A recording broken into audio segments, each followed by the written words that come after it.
Why did they get banned? All the, I guess, Chinese brands and stuff like that. So earlier this year, they had a big bill where they were trying to ban all THC products, like all of them.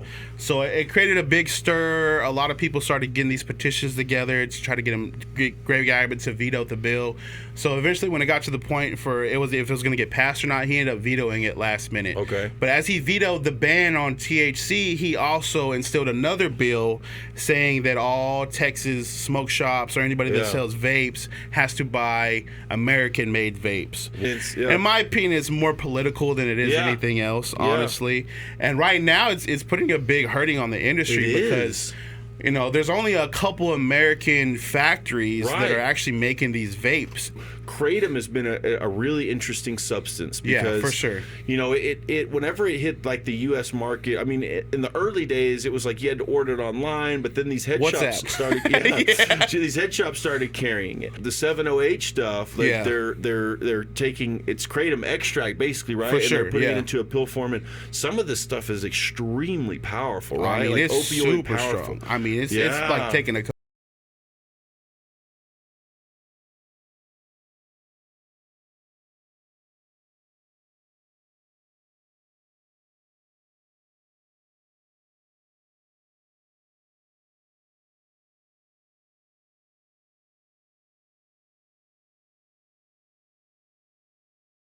Episode for you. Another special guest in the studio. This is my boy, Mr. Nick Loe. What's up, brother? Going down? How are you, brother? You doing Good, all right? dude. I'm great. How are you? Yes, sir. I'm doing great, bro. Yeah? Doing fantastic. Nice, man.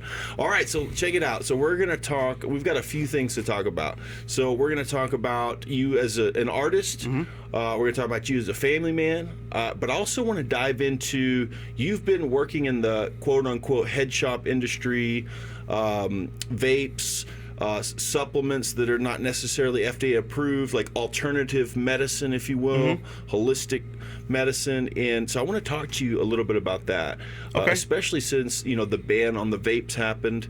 For sure. Also, I feel like sometimes head shops get sort of a bad rap, or there's sort of a misconception about them. For sure. Because a lot of the things that you guys sell are very helpful to people, right? Oh, yeah, 100%. Yeah. 100%. So before we jump into all that, look into that camera right there and give the audience your elevator pitch. Tell them who you are and what you do. All right, so my name is Nick Loe. I'm a hip-hop artist. I'm an aspiring entrepreneur. I'm an event coordinator, and I'm also a father. So yeah, dude, that kind of sums me up pretty quick. That's good. Yeah. I want to thank our sponsors.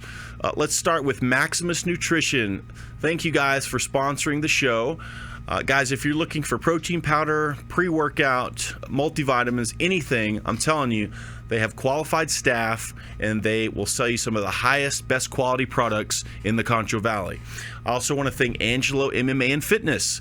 If you're looking to lose some weight, to put on some muscle, or if you're looking to get serious about fighting with MMA, Angelo MMA and Fitness is your spot. Also, the Re-Up. So for everything fresh, nutritious, and delicious, the Re-Up's in Angelo. I also want to thank Rusty Bartolomeo. He's the Einstein of real estate. So whether you're looking to buy or sell, E equals MC sold with Rusty Bartolomeo. And lastly, I want to thank San Angelo Performing Arts Center. Thank you, everyone, for sponsoring the Matt Cutrer Report. Now back to the interview. What you got going on? Yeah, so I've been working on this album. It's called Nick at Night. I've been working on it for about a year and a half. It's kind of been like the main thing on my plate over the last year and a half. And with this album, I've really focused on, doing everything from scratch as far as the production, and the subject matter is honestly a testimony of how my life has been over the last 3 or 4 years.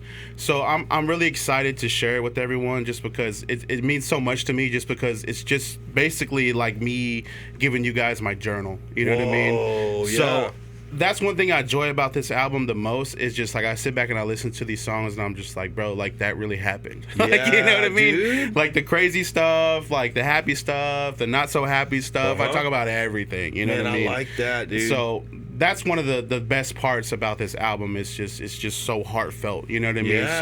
So, and there's a vibe on there for everyone. You know what I mean? So I feel like anybody can pop this tape in.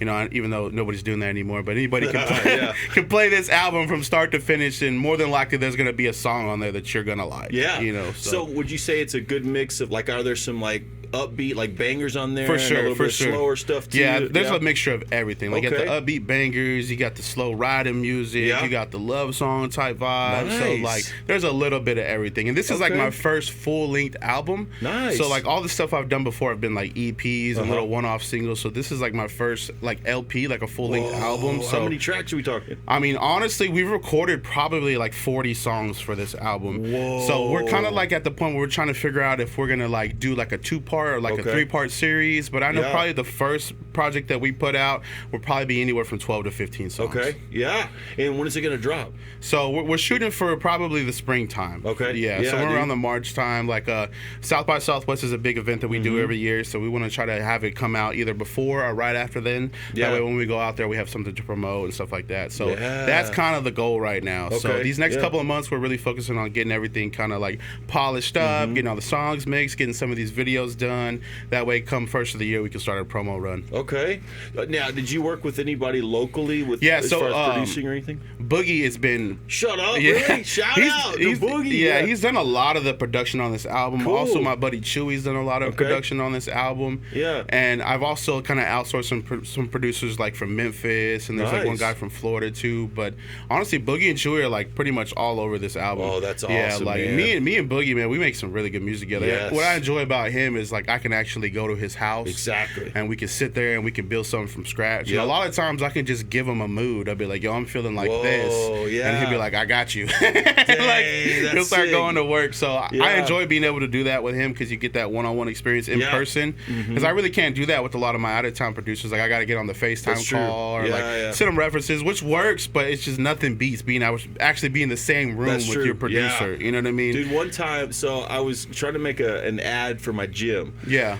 And I was talking to him. I was like, man, because we went to high school together. Yeah. And I said, I know what I want. I want to use the song Thunderstruck, AC/DC, but I Yeah. want to turn it into hip hop. So I want you to like sample that and put it on a track, but do something unique with it.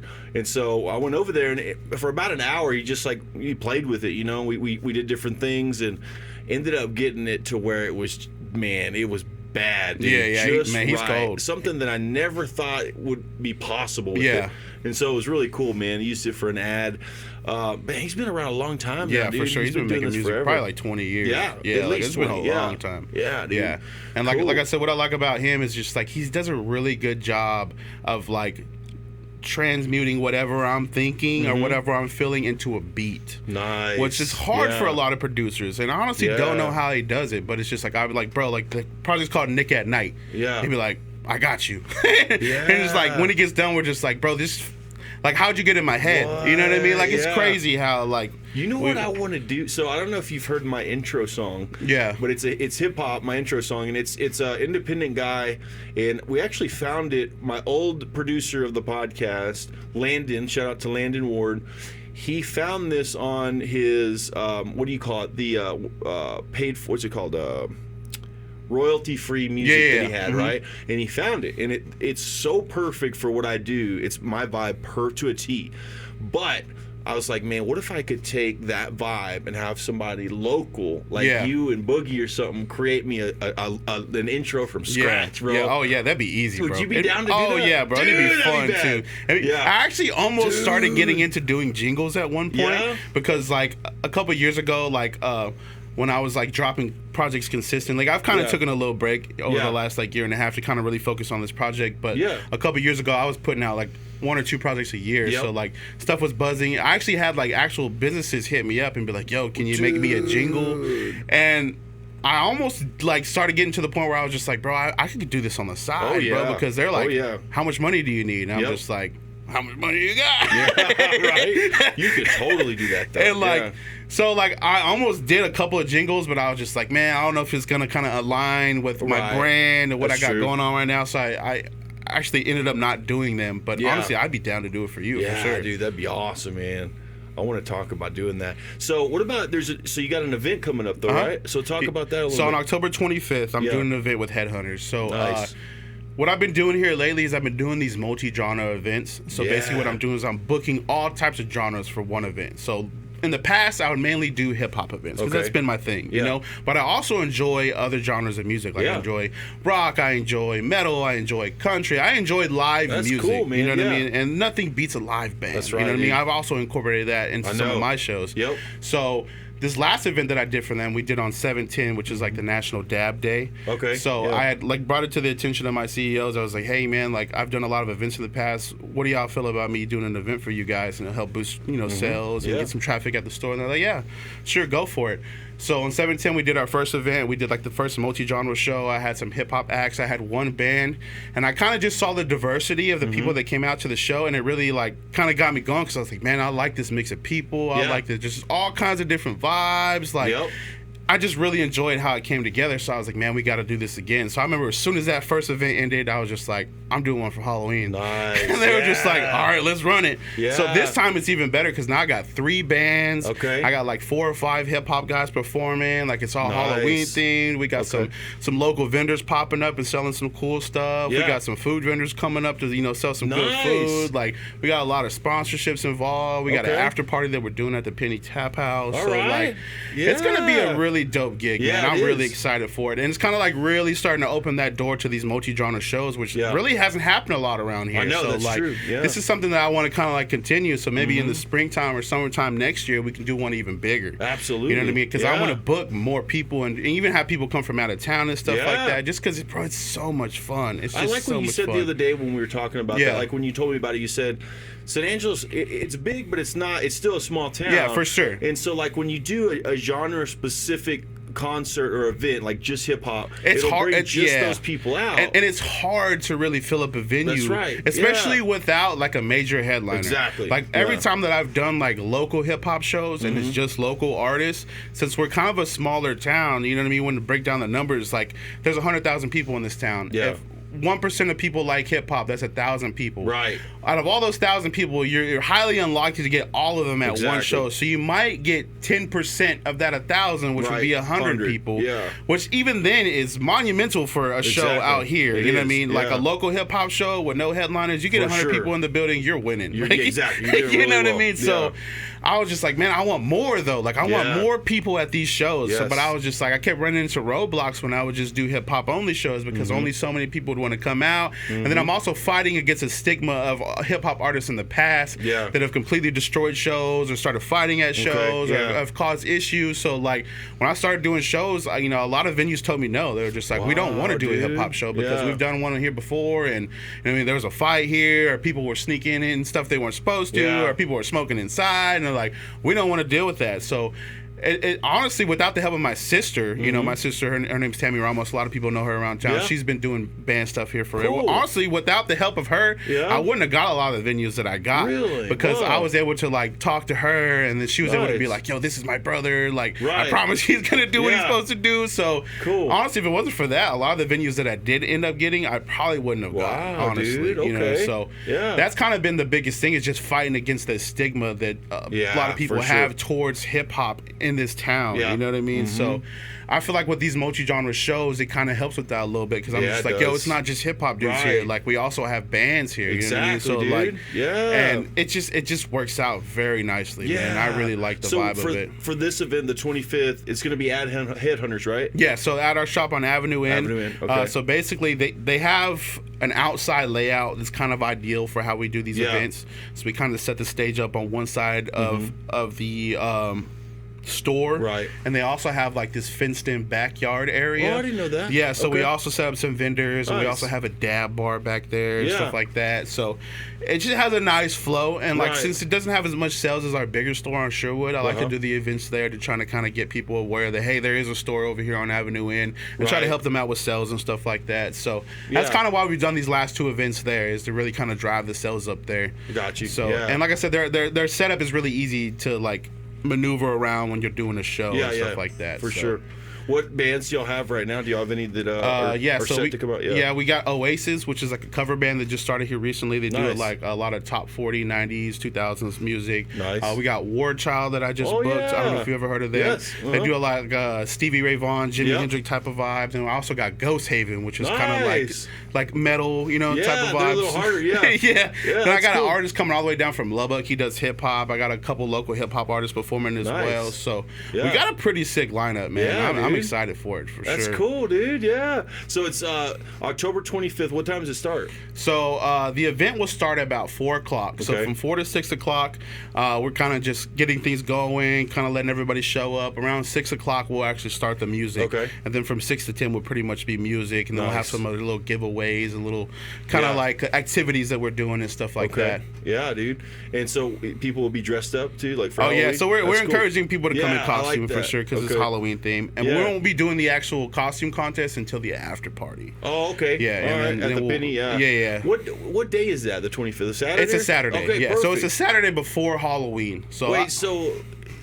what do you mean? So when will actual Halloween be celebrated? The next weekend? Yeah. So actual Halloween is Friday the 31st, which is the following week. It falls on a Friday. Yeah. Okay. So I try to do it a week before. That way, everyone that has families can focus on doing their family stuff like that. Because I also have kids and shit. So you know what I mean. I want to be able to take them trick or treating. Yeah, dude, that's perfect. You know what I mean? I think that's gonna be a good gig, and. Man, that's cool. So this is the first one y'all have done like this, or what? So this, like I said, this is the second show. The second show, but we've added some more bands. And nice. Stuff like that. Okay, cool, dude. And then, like I said, I've been blessed to have a lot of sponsors come in and sponsor the event too. Heck so yeah, dude. I'm really excited about that. What kind of vendors are going to be there? So we got Threadpix is going to be there. Nice. We got Shadow Realm's going to be there. We got Pixel Junkie's going to be there. What's that? Pixel Junkie. So they do like a lot of collectible, like Pokemon cards and stuff like that. Okay. We got Pops Tacos is going to be out there. Fernando with his bacon wrap hot dogs is going to be out there. That's what I want. Yes. Okay. I got a lot of like tattoo certificates I got from a couple tattoo shops that sponsored that I'm going to be giving away. So it's going to be nice. Yeah. All right, man. Okay, so the 25th of October, 4 p.m. Is when the doors open, basically. 6 p.m. is when the music will start to about 10. Yep, and then the after party will be from 11 to 2 at the Penny. Don't forget the after party, yeah. What's the cost to get in, though, to this? Nothing. It's free. Dude! So, also, what I'll do before I leave here is when you post this video, I will send you a link. Okay. And what we're doing with this link is you click on this link, you can RSVP for free. Okay. Once you RSVP and you come to the show, you show them that you RSVP'd and you'll get a free gift from us. Nice. So that's us kind of encouraging people to RSVP, and that kind of helps with me collecting data and knowing how many people came to the event and future promotions and stuff like that. So. Yeah, cool. So how long have you worked at Headhunters? So I've been there for about 3 years now. Nice. Yeah. So, and even before then, I worked at another smoke shop for a little bit too. So I've been kind of in that industry for about 4 to 5 years, honestly. Okay, yeah. So in particular with vapes. Yeah. So, it was interesting. So kind of what I've seen over the past, I'd say probably 8 years, is, when vape started becoming a thing, vaping, it really started off with the juices and the actual mods, right? That there are all kinds of different juices for your mod, and you'd have to replace the coils, and it was a whole big thing. Yeah. And then it moved more to the disposable vapes, which is interesting. I remember when that happened, and I was thinking to myself, because I vaped at the time, I was thinking, man, there's no way this is gonna catch on. Like, as soon as you're out of puffs, you just throw it away. Like, what a waste of money. Why would you not get like an actual mod? But then I switched, and I was like, okay, like I get this. It's just the convenience. It's the convenience, yeah. And like the disposable vapes really blew up during COVID. Yeah, they did. Why do you think? I mean, honestly, because it was just easier. You know what I mean? You buy a couple disposable vapes, you can get back home, and you can be home with those vapes, and when they're done, you can just go buy some more versus trying to go around town, find the right coils for your mod, find the right juice that you want. It was just easier to just buy a disposable real quick, puff on it till it's over, and then buy another one. And then as kind of like technology got better and they started figuring out different ways to do it, the puff counts just got higher. It started tasting better. It got more addictive. It was crazy because like every time I would go, like every few months there'd be a different, better brand. Like Geek Bars, when they came out, they kept coming out with like different versions of it. Yeah, for sure. And it just kept getting better and better. The puffs kept getting higher and higher. Like you said, they just got better overall. Yeah. But then, so what was with the overall? Why did they get banned? All the I guess Chinese brands and stuff like that. earlier this year, they had a big bill where they were trying to ban all THC products, like all of them. So it created a big stir. A lot of people started getting these petitions together to try to get Greg Abbott to veto the bill. So eventually, when it got to the point if it was going to get passed or not, he ended up vetoing it last minute. Okay. But as he vetoed the ban on THC, he also instilled another bill saying that all Texas smoke shops or anybody that sells vapes has to buy American-made vapes. Why? And honestly, they're trying to say it's a health concern because they don't know what the Chinese are putting in the vapes stuff like that. I see. But also, I feel like for them, it's to kind of like lessen demand on Chinese stuff and try to get everything in the States and stuff like that, especially with all the tariffs and all that stuff going on. That makes sense. Yeah. In my opinion, it's more political than it is anything else, honestly. And right now, it's putting a big hurting on the industry because you know, there's only a couple American factories that are actually making these vapes, and the entire state of Texas is trying to order from these people at once. So they're having a hard time keeping up with the demand with all these smoke shops. So right now, a lot of these businesses are hurting like really bad right now because they're having a hard time keeping their shelves stocked. And on top of that, when they do get vapes, they have to upcharge because they don't know when they're going to get more. It's putting a big hurting on the industry. Man. And then they also banned any pre-filled THC disposable. Like for our shop in particular, like we have our own factory. You know what I mean, in Oklahoma. So like it didn't affect us too much because we kind of just switched it up. And instead of selling you a pre-filled disposable, we sell you an empty cart and a syringe, and you just make your own little device. Interesting. You know, for us, it was really easy to make that transition. But for like a locally owned mom and pop business, they don't have the same resources that like a headhunters would be. So it's affecting them in a major way.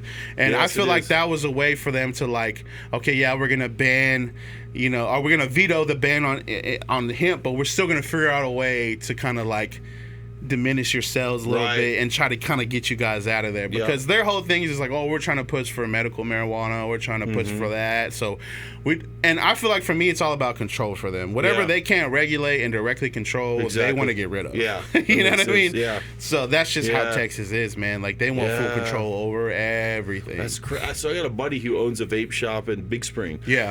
And I was on the phone with him and I was like, I was texting him, I was like, where are you? And he was like, I'm in Houston trying to get as many vapes as I can because like you said, they're these mom and pop shops, they're trying to get as many as they can. They're all competing to get those same 2 or 3 brands that are US made now, and they're running out of them. And so he was trying to stock up, and he's really hurting, dude. Like his business might shut down because of it. But do you think so? There's like 3 companies, right, that are US vape tobacco. There's probably companies? More now. They're popping up like every day. That's what I was going to ask you. Are they increasing now? Oh yeah, for sure. They're popping up every day, and like I've even heard talks about like Geek Bar and Frogger and stuff like that moving their manufacturing to the U.S. So it's kind of crazy because they just want it filled in the United States. So what they're doing is they're sending a lot of the parts that are made that they're using to make these disposables to the U.S., and they're just assembling here and then filling them here. So like the actual parts that are used to make them are still coming from China.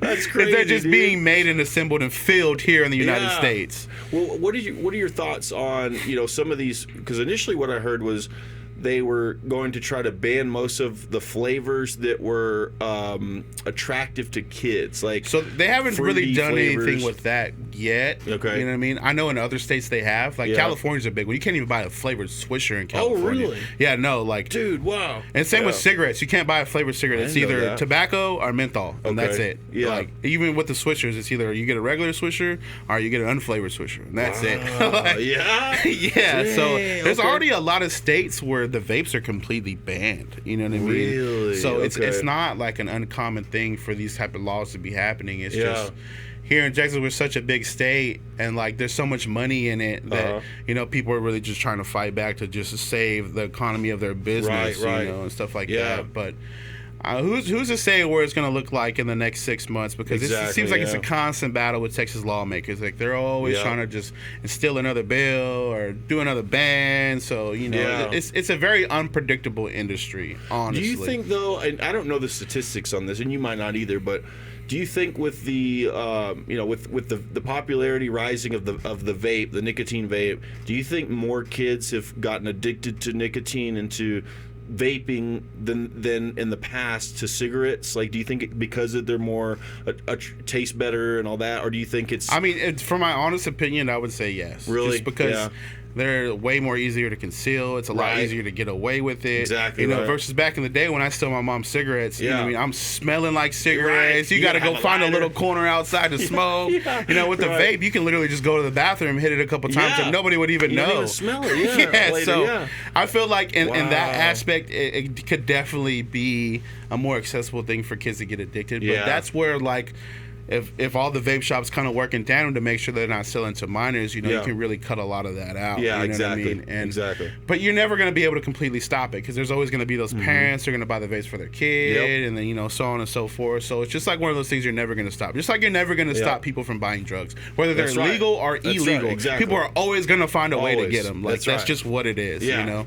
So what are your thoughts about, Kratom has been a really interesting substance because, for sure. It whenever it hit like the U.S. market, I mean, in the early days, it was like you had to order it online, but then these head shops started, these head shops started carrying it, and people like legitimately got addicted to Kratom. Yeah. But now the 708 stuff, like they're taking it's Kratom extract basically, right? For sure. And they're putting it into a pill form, and some of this stuff is extremely powerful, right? I mean, like it's super powerful. strong. I mean, it's like taking a couple Vicodins, honestly. Like it's up there. Are you seeing a lot of people come in to buy that? Honestly, yes, man. Yeah. It's a big thing. It's a big thing, and people spend a lot of money on that stuff. But at the same time, it saved a lot of people's lives because instead of taking prescription painkillers or taking illegal drugs, now they're taking Kratom and stuff. So like, I mean, it's kind of like a teeter-tottering kind of thing. It's just like, are you going to be addicted to prescription pills or illegal drugs, or are you going to be addicted to Kratom? Exactly. You know what I mean? That you can buy at the head shop. So it's kind of like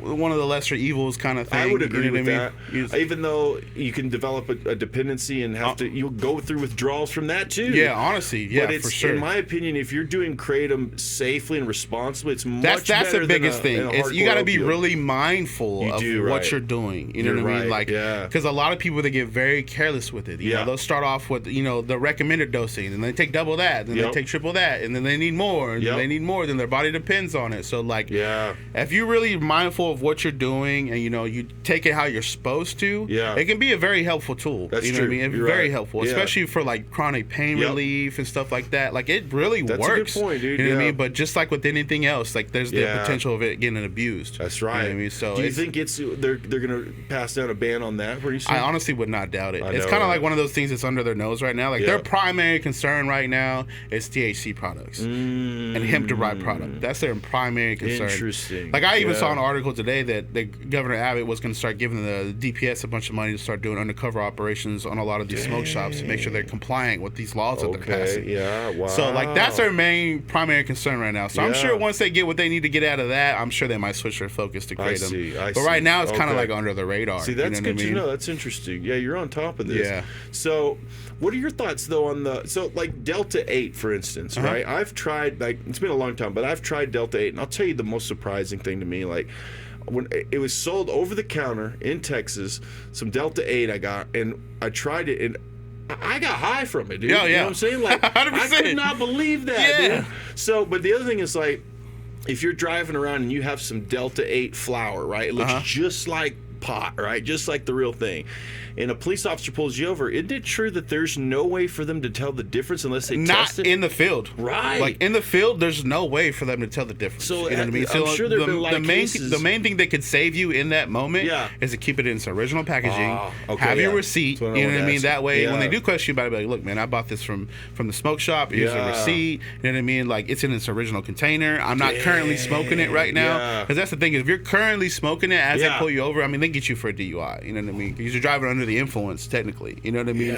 So that's the biggest thing that we try to inform our customers on is like, yo, when you buy this, like keep it in its original packaging, save your receipt, and do not be smoking and driving. Like go home and do it at home where you're supposed to. That way it lessens the chance of you getting pulled over and getting in trouble. Because I've actually had some customers actually go to jail for the THC-a stuff. Really? And then once they figure out what it is, they dismiss the charge. But you still got to go through going to jail, have your mugshot everywhere. You know what I mean? Like, you know, you can't reverse none of that. No, so the damage is still done. Yeah. So I don't know what your thoughts are on that. Like for me, like I tried that and a Delta 8 gummy once. Yeah. And for me, it was just like too much for me personally. Yeah. I don't have anything against it. Like if people need that for anxiety, depression, whatever.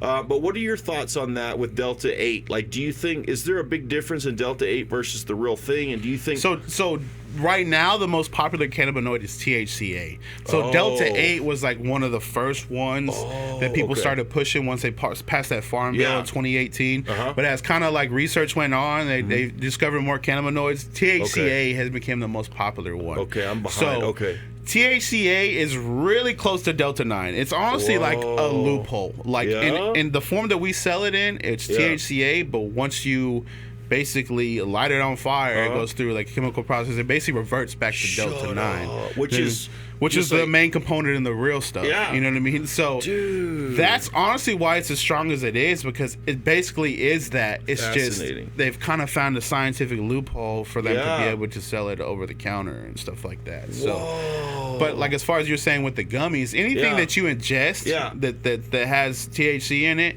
is gonna be way more intense than you smoking it. Because why is that? Because the way your body processes it when you eat it, it like goes directly into your bloodstream. You know what I mean? So like the effects are way more intense. Makes sense. So like for instance, if you were to smoke a joint, you might get like super high, but you're only going to be high for like 30 minutes to an hour, and then you'll start coming down. If you take a bunch of edibles, you might be high from 6 to 8 hours, sometimes 12 hours, sometimes 24 hours if you take enough. You know what I mean? Because so that's why I always recommend to people like, yo, if you've never taken gummies before, start really small, because if you take too much, there's absolutely nothing you can do about it. You're going to be just super stoned until it wears off. And I've made that mistake before, man. Like I've had some experiences where I was just like, bro, I don't ever want to take an edible again, bro. Really? Like, it's just too much, crazy, bro. And it just... As far as so you've been doing it for 3 years, right? At Headhunters. Yeah.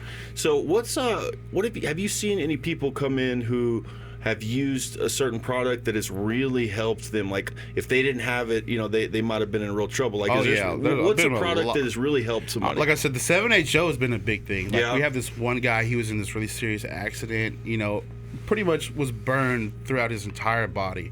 So like as far as pharmaceuticals are concerned, they really don't give out painkillers like they used to. They don't. Like at all. Like at all. Like maybe when you have surgery, after that it might give you 7 of them. But other than that, they don't really give them out like they used to. So like Tylenol 3 or whatever. So people that have chronic pain honestly don't have a lot of options.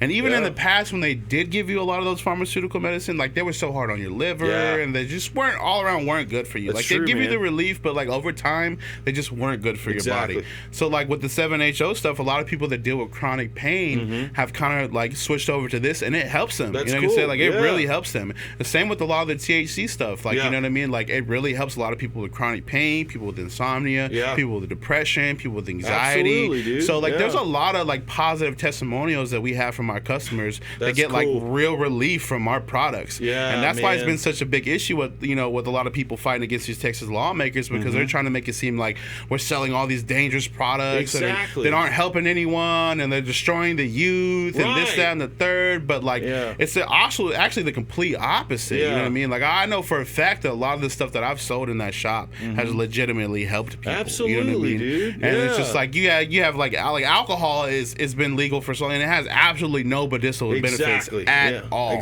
And they have no issues with that. And you like look at statistics, like how many people die from drunk driving accidents a year? Like I mean, there's millions of people that die from that, and it's just like they're not trying to ban alcohol. You know what I mean? It's all politics. You know what I mean? Because they've already made so much money off of it, and there's like so much people that are funding these different companies and stuff that they just turn a blind eye for. That's why I really don't believe like a lot of these lawmakers when they're talking about we're looking out for people's health and this and that, because that's never been a concern for them. Never. Ever. It's all about profits. You know what I mean? And who they can help the most, and like I said, politics. You know what I mean? Like who can we please the most is putting the most money in our pockets. Exactly, dude. So what do you think would happen if Texas legalized marijuana and we had dispensaries popping up? What would happen to smoke shops like Headhunters? Would y'all go out of business, or would you just not sell the what is it called again? THC? THC-a. Yeah, those kind of products anymore? I mean, honestly, they would, if they would have to like probably switch to being a dispensary. Oh, really? Honestly, to like to stay in the market, in my opinion, they would have to switch to being like an actual dispensary. Okay, yeah. Because I feel like all the little smoke shops and stuff like that, if like actual dispensaries were to start popping up, there'd be no need for them anymore. That's what I was thinking. Yeah. People are just gonna want the real thing. Like they just. Have you been to a dispensary? An actual dispensary? I actually haven't. To be honest. I'm wondering if do they sell just THC stuff, or do they have like? So from what I've heard, they for the most part they just sell THC stuff. Yeah, like it's not like a smoke shop where they have a little bit of everything. Not really. No, like I've even heard that a lot of them don't even really sell glass either. Yeah. Like they make all their money off of flour, wax, you know what I mean? Yeah. Edibles. Like they don't even need to carry anything else. Yeah. Because you also have to think from all the people that are coming from other states where it's not legal, and all they care about is buying what they can't get home. Right. You know what I mean? All the other stuff they can get at home. Exactly. You know what I mean? Yeah. Mm-hmm. So I feel like it wouldn't be a need for a lot of the extra stuff that most smoke shops carry. But with the 70H, the Kratom extract pills, since they really hit the market hard and people started finding out about them, have y'all seen? Do y'all still sell just Kratom powder as much? Not as much. That's what I thought. Right? People are moving. The only people that now. still buy Kratom powder are the people that have been taking it for like years, and they just want to stick to that. Yeah. But honestly, we do not sell Kratom powder like we used to. Okay. Ever since 7HO came out, like that's the main thing. Yeah. You know what I mean? And it just makes more sense because like. With Kratom powder, like you have to take so much of it, and honestly, and it's inconvenient. It tastes horrible. Yeah, you know what I mean? Yeah. And even if you like take the capsules, like you got to take like 7 or 8 at a time to fill anything. You know what I mean? So it makes more sense for people to take the 7HO. Right. What's a little scary now. We talked about how it is beneficial to a lot of people, but it is a little scary that some of those are so strong that people are having, not realizing what they're taking, and they'll take it and have like an overdose. So that's a little scary. You know what I mean? Yeah. So is there a disclaimer when you sell those? Do y'all tell people, or is it like on the package or anything? Like me personally, I haven't heard of anybody overdosing. On the 7HO. That's one thing that I haven't heard. Okay, of maybe not then. Maybe. So a friend of mine told he said these are so powerful that some people don't know what they're taking and they've overdosed. But he might have just been saying that. Now if you take too much, you'll probably get really nauseous. You might throw up a little bit. But I haven't heard about anybody overdosing and stuff like that. Yeah. So that's one thing that's good. We haven't had to deal with yet. So usually when I make a transaction, I'm just like, yo, man, like follow the dosing instructions on the package. Like, take the half a tablet like you're supposed to, or take the quarter of the tablet like you're supposed to. Right. You know what I mean? And be responsible. You know. Yeah. If they're gonna listen or not, who knows? I know, it's out of your control at that point. But it's not like a bartender, right? Where if you sell something to somebody and they overdose, you can get in trouble. Like, whereas a bartender, if you sell them too much, you overserve them, then they go out and have a wreck, you can get in trouble for that. It's not like that, is it? Honestly, I don't think so. Like I said, we haven't had any instances where someone has overdosed on Kratom, because if there was, it would have been gone a long time ago. You're right. You know what I mean? One lawsuit pops up, we're done. That's you know true. what I mean? So we haven't really had any concerns like that. You know what that's I mean? cool. So, well, that's really good, the beauty of a lot of the stuff that you don't have to worry about stuff like that. Dude, that is good, man. Alternative to the bad stuff. Yeah, for sure. So the other thing I wanted to ask you about the vapes now, the nicotine vapes now, like for instance the 50 bars or whatever. Y'all get like a shipment every week, and how come? But it lasts like a few days because people are in there buying them up. Oh yeah. So how come y'all don't buy like a ton of them?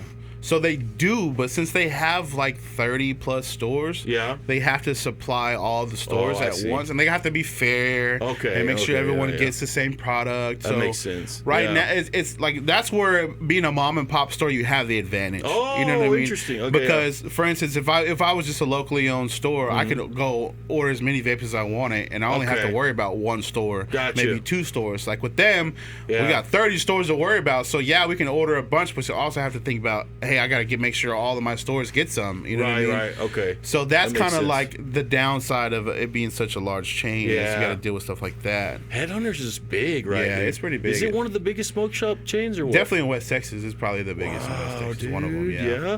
Who's y'all's biggest competition in San Angelo? Is it Lifted or what? I mean, honestly, we really don't have much competition here. Like just because of just like the market and just the. Like I said, the resources they have, it's hard for people that don't have that kind of money to compete with that type of stuff. But, like, We show love to all smoke shops, you know what I mean? Really? Like, That's cool. You know, Yeah. I've been friends with a lot of other smoke shop owners and stuff like that. So it's Yeah. no bad blood between any other smoke shops. Like, we all got our own lane, you know what I Right. mean? We all got our own clientele. So, like, everyone does, you know, pretty well for the most part. Yeah, that's cool, man. What else? One thing I wanted to ask you also is we talked about earlier the coil vapes, the mods, and all that. Do y'all still? Is that still a thing? So the big bulky mods Right. aren't as popular as they used to Okay, be. Now okay. a lot of the mod type, quote unquote, they're kind of modeled after a disposable. Like they're really really? thin, really small, compact. Usually just replacing the pod instead of the coils and stuff Okay. like that. So that's still a thing, and honestly, like with everything the way it is, we've kind of just been pushing people on those a little bit, Really? just because we tend to always have juice in stock. We tend to always have the coils. Interesting, Because right yeah. now it's a lot easier to get because it's not Yeah. quite as in high as demand as the disposable. Do you think that'll come back more? Maybe if they don't get their stuff figured out Interesting. quick enough, Yeah. you know what I mean. But it's definitely an option. Just the thing with that is it's not the same. Right, It's not okay, the same. yeah. It doesn't taste the same at all. Yeah, Just because of the way they're that's true. designed. Yeah. So back to let's go back a little bit to talking about you as an artist. Uh-huh. And some of the music that you made for this album. Mm-hmm. So you said there's kind of something for everyone, and it's like real personal, right? For sure. So what are some of the things that you kind of dive into in this album? Is it stuff like that you've gone through personally? Yeah, or- for sure. Relationship problems. Okay. The issues that I've had with my dad, like just Wow. my struggles as an artist. You know what Uh-huh. I mean? Trying to get stuff figured out with that. You know what I mean? Just like all kinds of stuff. That's honestly. cool, Yeah. dude. Yeah. And it'll have, like you said, probably 12 to 14 tracks on this one? Yeah, probably 12 to like 16 tracks. I haven't like. Probably by the end of this year, we'll be able to like kind of have like a final track list count and stuff like that. But Yeah. like I said, there's so much music that we're trying to like digest right now Right. and figure out where we're gonna put stuff where that. I've kind of been all over the place. Oh, it might be 12. Because I remember at one point I was like, bro, this album's gonna have 25 songs. On it. Yeah. But I was just like, nah, let's trim it down a little bit, make Right. it easier to digest. Yeah. You know what I mean? Because I don't want to drop such a big project on people, especially since I haven't dropped in like over a year. Okay, yeah. You know what I mean? Like, Yeah. I want to kind of just make it easier for people Yeah, to that kind of makes listen sense. to. You know what I mean? Yeah, for and sure. another kind of strategy that I've implemented on this is like I've kind of shortened some of the songs a little bit. Yeah. Kind of just made it flow a little bit quicker. So it's That's cool. and that's Yeah. so like for instance, if you got 30 minutes in the car, Yeah. you could probably make it through half the album. You know what I Okay, mean? okay. And then Yeah, when you yeah, get out of the car, you're still gonna be thinking about like, man, I want to listen to the rest of the album. As soon as you know all the time, you're just like, oh, as soon as you get back in the car, oh, let's listen to the other 30 minutes. That's cool. Yeah, dude. Nice. So a minute ago, or before we started rolling, we were talking about the importance of promoting an album or whatever it is you're doing, For a sure. podcast, versus just being in the studio and making music. So it seems like you've learned a lot when it For comes sure. to that. So talk about that a little bit as an artist. Like, how important is it to promote your stuff? It's honestly the most important part about being an artist. Yeah. If you want to monetize yourself and you want to actually make money, the most important thing that you have to learn how to do is market yourself as an artist. Brand yourself, market yourself, learn how to build a fan base, learn how to monetize your fan base. Yeah. Those are honestly the most important things about being an artist and making money being an artist. And it's Dang. easier said than done, Yeah. honestly. Of course, number one is making good music. You Right. have to have good music for all of this other stuff to work. Makes But sense, once yeah. that's usually the easiest thing to figure out. Okay. Making the music is usually the easy Right. part. You know That's what I mean? crazy, It's just yeah. marketing it what's the hard part and where a lot of artists fall Dude, short yes. because there's a lot that goes into it and you have to be very consistent with it. Yep. So that's why I when I talk to a lot of newer artists, I'm just like, hey man, take you some time, record you like 20, 30 songs, Mm-hmm. get them all mixed, ready to drop, and then start dropping them kind of sporadically. You know what I Okay. mean? Like Yeah. maybe drop, because Russ had his whole thing where he was talking to everyone like, when I blew up, I was dropping a song a week, a song a week, a song Yeah. a week. And, at that time, a song Yeah. a week honestly was the thing to do. Really? But now that, the internet has changed a little bit, Yeah. you could probably get away with doing like a song a month or maybe two Okay. songs a month. You know what I Yeah. mean? Especially in the beginning because you don't want to like put too much stress on yourself. Yeah. And like, for me, I'd be like, all right, well, once you get 30 or 40 songs dropped out, then you start making rollout plans for your songs. You know what I mean? Okay. So, like, when you go to drop your first single, be like, all right, well, how are we going to promote this single? All right, Yeah. we're actually going to, when we drop the single, we're going to have maybe a lyric video or a visualizer or some short form content that you shot on your phone Okay. where you're just rapping to your phone. Yeah. Or maybe you can even make a video where you're talking about, the song, like where the song came from, what inspired you to make the song, what the song's about, you know what I mean? And you can break it into a bunch of little different pieces of content, and you can promote the same song for 2 or 3 weeks, even a month if the song's good enough. And like that's another thing I've been trying to tell artists is just like a lot of artists immediately want to start spending money on a music video. Like, I'm gonna go drop. What do you think of that? Is that a mistake? Honestly, in the beginning, yes. Because my recommendation would be to record the song, make all these little visualizers, do all the stuff that you can do on your own first, then put the song out, see how people react to it. And if people are really vibing with the song, you see some decent numbers on it, then you can sit back and be like, man, people really like the song. Maybe we should shoot a video for it. But you also have to put some other songs out too. So if you put like 5 or 6 songs out in like a 2-month span, then you can sit back and be like, out of these 6 songs, this one right here is resonating with people the most. So this makes sense for us to shoot a music video for. I see. You know what I mean? Because very nice. The way like consumers are is different from like, because a lot of the songs that blew up for me were songs that I didn't think were that great. You know what I mean? And that seems to be like the trend with a lot of different artists. Like, you know what I mean? Like there'll be songs you're just like, man, and then you put it out and just like everyone loves that song. That's so crazy. You know what I mean? Like, so that's why, like, for me, I've been like one of those guys that were just like, oh, I'm gonna wait to drop this song. But I was kind of like, time went on, I was like, bro, this is a horrible idea. Like, you just need to put it out there. You know, just put it out there so you can actually gauge how people are vibing with it, and then from that you can make decisions on how to do other stuff. You know what I mean? So it's kind of just a process, really. Interesting. And like right now, short form content is king. You know what I mean? Like, it's true. Most artists that are blowing up right now are blowing up from short form content. TikTok videos, YouTube shorts, you know, Instagram reels. Like that's what's popping off a lot of these artists. Because like I followed some artists, and like within a year, I've seen artists blow up to the point where they're doing sold out shows all from short form content. You know what? So let me tell you my experience of this. I was just thinking about this. So I've followed several different artists, different genres, some hip hop, so all kinds. But here's what's happening with me, and this might be true for a lot of people. Is it's short form content, and what it is it's something. It's some term you used a minute ago. I don't know how you identify it, but it's the artist singing a portion of that song, and they might do it 5 different ways, just that portion of the song. And I keep seeing it or something, and then it gets me curious about that artist. I'm like, that's pretty cool, and I start looking into them, and I see other stuff they've done, and then I hear the full length version of that song, but they may have done that 10 or 20 second clip like 10 different ways. Exactly. Is that how it's working now? Oh, it's for sure. Okay, that's why I said you can take one song and you can promote that one song for over a month, sometimes longer, by just breaking up the content like that. You know what I mean? And it just makes it easier for people to digest. It does. And like, you also think like psychologically, like when you're on the internet, you might have to see something 3 or 4 times before you're finally like, let me listen to this, or let me check this out. You know what I mean? Because even like with ads, you might see the same ad 3 or 4 times before you finally click on it and read about it. It's the same thing with music. You're exactly you know what I mean? Dude. So like you got to just keep putting, keep posting, keep putting stuff out there. So much sense, just because that's just how people are. You know what I mean? That's just how the brain works. That's you know what I mean? And a lot of people don't take the time to really dig that deep into marketing, but marketing is a very psychological thing. Like it's all based off how humans interact with different things. You know what I mean? Like with colors, like with fonts, like all that different type of stuff. You know what I mean? You're like absolutely right. That's why when I first started doing music, I was just like, man, I really want to like dive deep into just the science of what makes artists blow up. Dude, I love and then, that, I mean, I just kind of fell into a rabbit hole of just like marketing and branding and just like different stuff that labels would do to blow up their artists. And I was just like, yo, like this is crazy. Like it's so much more than music. Like so much more than music. Like of course music is a big part of it, but just like all the other stuff that goes into it to actually like solidify an artist and make them who they are. It's just it's a lot. Who do you think right now that's kind of, I wouldn't say mainstream, but that's pretty popular, is doing a really good job of that, the marketing right now? Who's doing a good job of that, would you say? Like a good example. Like the short form content and stuff like that.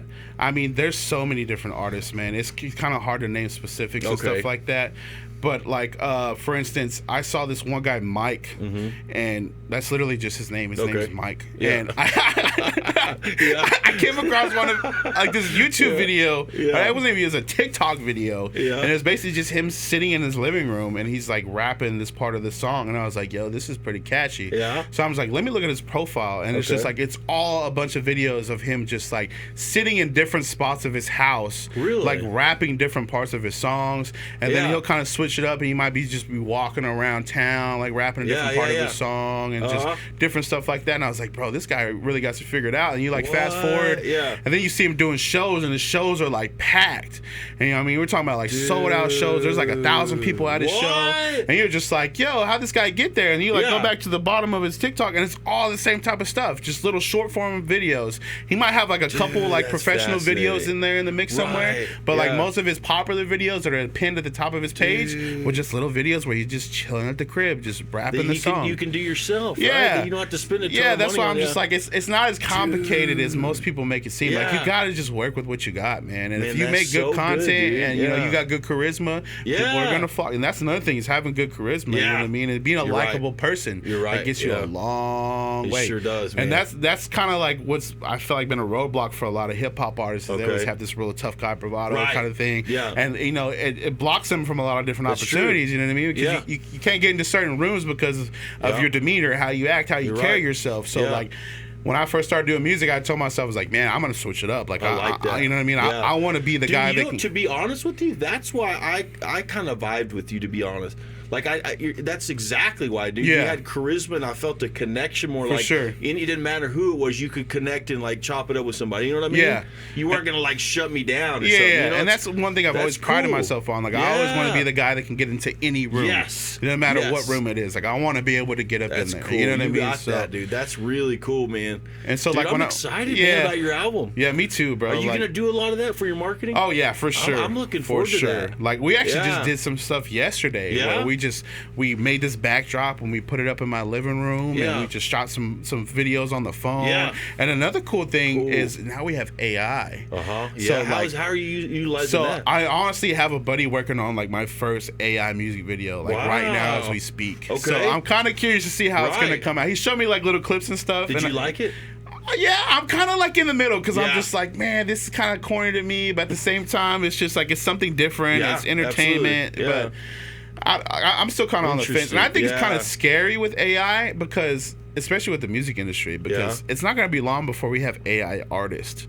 You know what I mean? Because I've already heard like some AI songs, and like they're like almost indistinguishable sometimes between real music and AI music. Like for me, I can tell off the rip because you know I'm a musician. I can tell, but like for average people, a lot of them would probably fall for AI music right now. So that's kind of the scary part is, and it's even getting incorporated into like a lot of different production stuff. Like I even came across ads where it's just like AI will make an entire beat for you. AI will mix and master your music for you, which is kind of like. It takes the fun out of it in a sense. Now, if you use it, you know, here and there sporadically to make your workflow easier, I get it. But when you get to the point where you're just letting AI do everything for you, it kind of just it takes the creativity out of music. I hope you know it doesn't what I mean? Go there, man. I really hope it doesn't either. And I honestly, I'm really hoping that as time goes on, that people start developing software that's going to be able to tell people if it's AI or not. Because I feel like if they don't, it's gonna be like really easy to manipulate media with AI to the point where people aren't gonna know if it's real or fake. Well, that's you made a good point, dude. I'm wondering if it's gonna get to the point with just not just music, but with anything with AI, if the government's gonna pass something to where, just like you said, if it's made with AI, they have to tell you. They have to tell you. Otherwise, just like you know, like for instance, I can't remember if it was Facebook or something. They had the fact check for a little bit. I think they're gonna get to the point where they're gonna have to like have a disclaimer like, yo, this is an AI video, or this is an AI photo. For sure, man. Because if they don't, man, there's just so much gullible people out there. Because I'll even be on Facebook sometimes and I'll see like an AI photo of like like for instance, when the flood thing happened in Yeah. Killeen, there was somebody posted an AI photo where it was like Eminem helping people in the flood, Yeah, and like people were like legit. I was like reading the I saw comments that. because I'm just like curious. I'm just like, let me see if people actually believe. And there They was do. people I know. that actually believed But that they- photo was real. They used the same one for like Jelly Roll and Yeah. like all these artists. Yeah. I was like, yo, the fact that people Yeah. believe this stuff It's is scary. sad, dude. It's It is. scary. It 'Cause I'm really just is like, scary. yo, dude. man. Yeah. I don't know. We'll see what happens. But like I Yeah. said, I feel like it's gonna get to the point where they're gonna have to have disclaimers like, Yeah, yo, this is AI. that's a good point, dude. You know, I think so too. I think it's Yeah. important that they do that. Yeah, too. absolutely. Very important. Yeah, but I'm thinking about what you said, like just like literally seeing an AI artist like that people love, you know, that's just literally artificial intelligence. It's not real. Yeah. that has his whole brand and whole, you know, that'd be Bro, weird. I think we're man. right around the corner from that happening. That's bizarre, honestly. though. Honestly, yeah. Yeah. Because like I mean, like you gotta think like Gorillaz was like a completely like. Granted, it was all real musicians that made the music. Oh, right? you mean you're talking about the band? Yeah, the band Gorillaz, they're like awesome, dude. It's animated Yeah. band basically. Yeah. So like all the music videos are Dude. animated. But what was cool about that is it was actual musicians Exactly. making the songs. yeah, you know but what what I mean? if it wasn't? But now you can do the same concept, but right. it be all AI. Dude, that's And a like really good and honestly, example. from a record label's perspective, that'd be the easiest thing It for them would. to do because AI is going to do whatever They it tells them to control do. it all, yeah. You know what I mean? And the profit margin is going to be crazy right. because like you don't have to pay They own your it. fake AI person Right. anything. You know what I Exactly. mean? You just got to make sure your computer's running. That's crazy. Yeah, Yeah. right, dude. Like, That's nuts. It's scary. That's It's an scary. interesting conversation, dude. Yeah. So, anything else you want to plug while you're here or anything? So let me make sure I give a shout out to all the dude. sponsors of my Absolutely. event. Yeah, that's good. I gotta go through my phone, make sure I don't forget You're good, dude. anybody. Just 'cause. So yeah, let's see here. Yeah, so shout out to the Penny Tap House. Nice. Shout out to Sherwood Oaks AT&T. Shout out to Snowco Company. Shout out to Lily's Pizza. Shout out to Infamous Photography. Shout out to DJ Lil Mario. Shout out to Good Vibes Only. Shout out to Pop's Tacos, Grumpy's Liquor Store, Skate Angelo, DJ Smoke One, Thread Picks, Yeps to the Tattoo and Hair Salon, Superior Auto Sounds, Shadow Realm. Shout out to all the artists performing. Let me get to that too. It's a Wow. lot. Yeah, That's awesome. Yeah, shout out to Oasis, shout out to Mystery, shout out to the Live Crew, shout out to World Child, shout out to Ghost Haven, shout out to BGE, shout out to Tex, and shout out to Jay Young, and also shout out to Headhunters for helping make all this stuff happen. I love it, dude. Yeah. Man, y'all got a lot of sponsors. That's Yeah, great, bro. dude. Yeah. And that's one thing that I always pride myself on is just like my relationships with people in town. Like I've Yeah. always tried to make sure that's solid, and I always Yeah, do good dude. business, man, because That's cool, man. Yeah. I really enjoy seeing the community come together for different stuff like Yeah, that. You know I do what too. mean? I love that, nice, dude. For Yeah. sure. So, lastly, what are 3 things that you're genuinely grateful for right now in your life? So my health, my kids, and honestly my talent. Yeah. Yeah. Absolutely, dude. Cool, man. All right. Thank you, man. I Yes, appreciate sir. it. I brother. appreciate you, bro. Yeah, dude. This was good. Heck All right, yeah. guys. We'll see you there. October Yes. 25th. That's a Saturday, 4 p.m. to 10. Take care, guys. We'll Yes, see you sir. later. Cool. Dude, that was awesome, Yeah, bro. that was nice. Yeah. that was- Thank you guys for tuning in. We appreciate Nick Loe for coming on and talking about the upcoming event at Headhunters on the 25th of October. Should be a lot of fun. A lot of